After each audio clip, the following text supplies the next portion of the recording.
উচ্ছেদৰ প্ৰথম পৰ্যায় শেষ হৈ যোৱাৰ পিছত ঐতিহাসিক দিন হিচাপে বৃক্ষৰোপণ কৰিবলৈ গৈ আছে। কেইজনমান ইয়াৰে উপস্থিত যিহেতুকে আপুনি স্থানীয় বাসিন্দা, আপুনি যিহেতুকে চৰকাৰে আজি ৰোপণ কৰিবলৈ গৈ আছে। ইয়াৰ পিছতে মই চিনাকি দিবলৈ আগবাঢ়িছো। স্থানীয় বাসিন্দা হিচাপে আমি এইটোকে ক'ব বিচাৰো যে প্ৰায় 2000 চনৰ আগত এইখন মানে এটা বৃহৎ বনাঞ্চল আছিলে। ইয়াত আমাৰ ৰাইজে মানে গৰু ছাগলী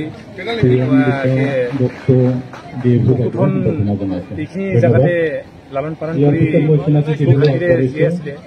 কিন্তু আজি মানে এই বনাঞ্চল হোৱাৰ পাছত আমাৰ এইখিনি সুবিধাৰ পৰা আমি আঁতৰি থাকিব লগা হৈছিলে। কিন্তু এতিয়া যিহেতুকে আমাৰ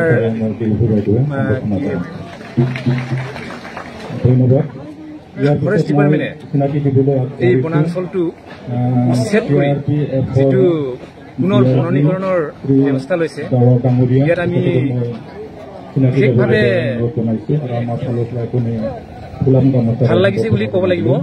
কাৰণ আমাৰ আগৰ যিটো পৰিৱেশ সেইটো এতিয়া আমি ঘূৰাই পোৱাৰ এটা অৱস্থা হৈছে।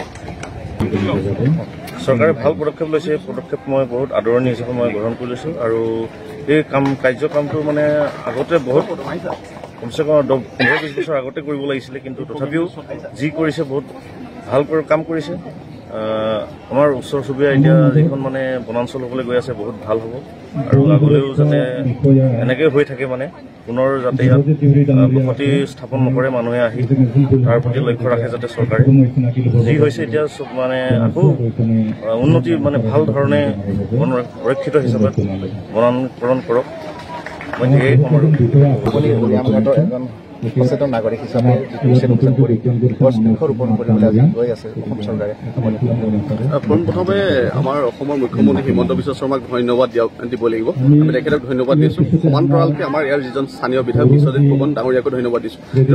যেতিয়া হিমন্ত বিশ্ব শৰ্মাই গোটেই চিন্তাটো কৰিলে, সমানে সমানে কিন্তু বিশ্বজিৎ ফুকন ডাঙৰীয়াও একেটা চিন্তাকে লৈ পিনি আগবাঢ়িলে।